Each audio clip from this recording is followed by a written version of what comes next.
फिलहाल आइए सीधा रुख करते हैं। इस समय कांग्रेस की बड़ी रैली हो रही है, परिवर्तन रैली, वहां का रुख करते हैं। में मोदी जी ने एक फोबिया क्रिएट किया था कि वो देश के अंदर बड़ा भारी परिवर्तन कर देंगे, देश के अंदर बहुत बदलाव ले आएंगे, काला धन ले आएंगे, लोगों को सपने दिखाए उनके अकाउंटों में 16-16, 15-15 लाख रुपए आ जाएंगे, 2 करोड़ युवाओं को रोजगार दिए जाए, महिला शिक्षा के ऊपर ध्यान दिया जाएगा। कहां गए सब वादे? वो पब्लिक अपनी जेबों की तरफ देखती है, जेब में पैसे नहीं है, लोगों के घरों के अंदर काम बच्चों को पालने के लिए पैसे नहीं है। आप इस समय स्थिति देश की देखेंगे, देश एक भयावह दौर से गुजर रहा है, जो अपनी पूंजी देश की अर्थव्यवस्था हुई है, गलती से भी दोबारा से रिपीट कर जाती है तो देश किस दौर में पहुंचेगा हम कल्पना भी नहीं कर सकते। उस स्थिति से बचाने के लिए हम सारे साथी एकजुट होकर के लगे हैं और देश को यही संदेश दे रहे हैं कि हमें देश को बचाना है, इस देश को गलत हाथों में जाने से बचाना है। राहुल गांधी ने 72,000 रुपए सालाना किसानों को देने का वादा किया है। अगर उनकी सरकार आती है तो किस तरह का फैसला समझते हैं आप? किसानों को नहीं, 20% वो आबादी जो आय से वंचित है, उन लोगों को हम जिसमें किसान भी, गरीब भी, मजदूर भी। कांग्रेस पार्टी एक ऐसी पार्टी है, वो एक वर्ग का नहीं सोचती, वो 36 बिरादरी सभी वर्गों का ध्यान रखती है, हर वर्ग का, हर आदमी को भोजन मिले। कांग्रेस का यही प्रयास है। वो इस बात में भेदभाव नहीं करती कि केवल अमीर को अमीर बनाया जाए और गरीब पे ध्यान नहीं दिया जाए। हम सब ख्याल रख करके राहुल गांधी हमारे चल रहे हैं और ये जो योजना आई है सभी वर्गों के लिए आई है। लोकसभा चुनाव से पहले जिस तरीके से अब एकजुट नेताओं को होना पड़ा और एकजुट के माध्यम से अब परिवर्तन बस यात्रा के माध्यम से लोगों को संदेश रहे हैं, क्योंकि अब कहीं ना कहीं हाई कमान की तरफ से एक आदेश आया कि अब आपको हरियाणा में एकजुट होना पड़ेगा, यदि नहीं तो फिर हरियाणा 10 की 10 सीटें फिर दोबारा से गंवानी पड़ेंगी। नहीं, ऐसा नहीं है। फिर मैं आपकी बात को क्लियर करना चाहूंगा। एकजुट थे सब, अपने अपने तरीके से पार्टी को मजबूत कर रहे थे और मजबूत थी। अब हम एक साथ ये संदेश कार्यकर्ताओं के बीच में दे रहे हैं कि भाई हम सारे नेता, हमारे बीच में मतभेद नहीं है, मनभेद हो सकता है, लेकिन मत हमारा केवल और केवल कांग्रेस पार्टी के लिए है। अब में परिवर्तन बस यात्रा आने वाली है और कौन कौन नेता उस बस में मौजूद? मात्र 10 मिनट में हमारे 15 के 15 कोऑर्डिनेशन कमेटी के नेता अवधान सिंह, आफ्ताब अहमद और कैप्टन अजय, सब जितने हमारे जो लोकल नेता हैं और प्लस जितने भी हमारे एमएलए हैं और सारे हमारे कोऑर्डिनेशन कमेटी के सदस्य मौजूद हैं साथ में।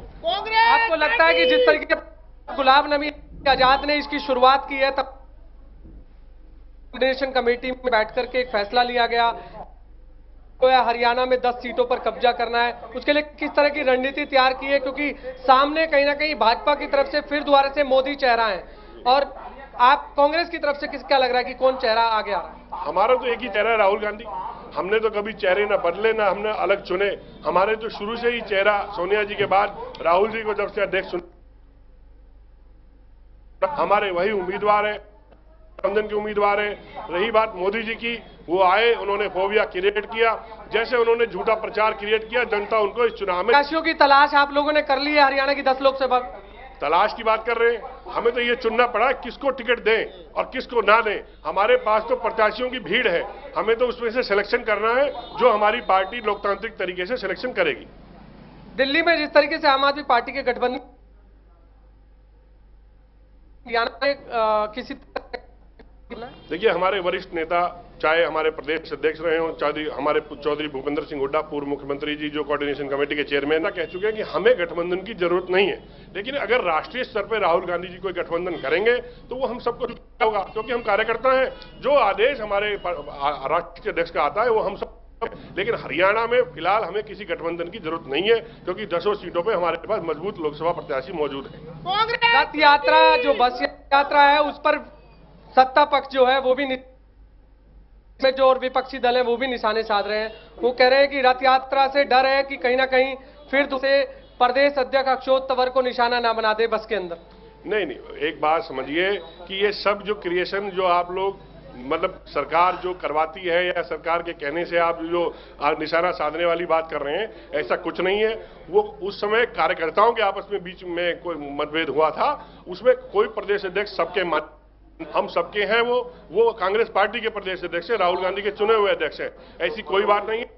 यदि बीच में अगर शरारती तत्व ऐसी कोशिश करेगा तो मुंह तोड़ जवाब देंगे, उसको साइड में भेजेंगे। सब हमारे नेता हैं, सम्मानीय, जो कांग्रेस के अंदर है, जो शामिल है, उन सब बराबर है, हम सब कार्यकर्ता। जो जी आज की बात करें, आज ये परिवर्तन बस यात्रा कहां से होकर के गुजरेगी? मेंस मॉल से शुरू हुई थी और इसके बाद कहां? देखिए, गुड़गांव से शुरू हुई है, उसके बाद राजीव चौक में रुकी है, बाजापुर रुकी है, अब सोना है, नूहू में, फिर पाउडू है, फिर धारूहेड़ा है, फिर रेवाड़ी शहर के अंदर 3 पॉइंट है और नारनौल में, और ये 6 दिन यात्रा चलेगी, जिसका समापन फरीदाबाद में होगा। फरीदाबाद होटल, आखिरी 5 बजे उसका समापन है 31 तारीख को। क्या लग रहा है कि कितनी मजबूती इस बस यात्रा से मिलेगी और कितना ग्राफ जो है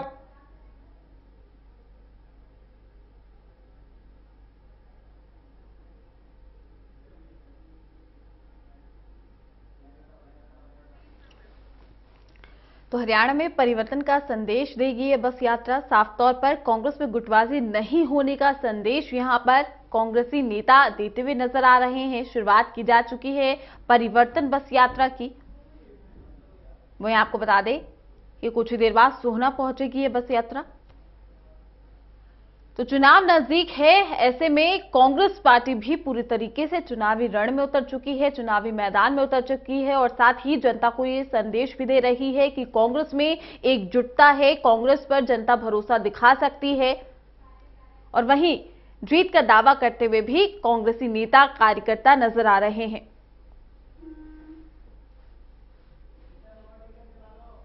कांग्रेस में गुटबाजी नहीं होने का संदेश कांग्रेस की परिवर्तन बस यात्रा के जरिए देने की कोशिश।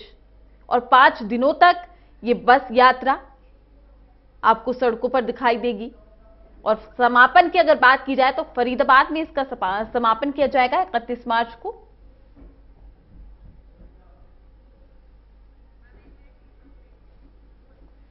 तो कांग्रेस में गुटबाजी नहीं होने का भी संदेश देते हुए यहां पर नजर आ रहे हैं। तो हरियाणा की सियासत में जिस तरीके से हम देख रहे हैं लगातार कि कहीं ना कहीं एकजुटता कांग्रेस पार्टी दिखाने की कोशिश कर रही है और यही वजह है कि अब परिवर्तन बस यात्रा की शुरुआत कर दी गई है 5 दिन।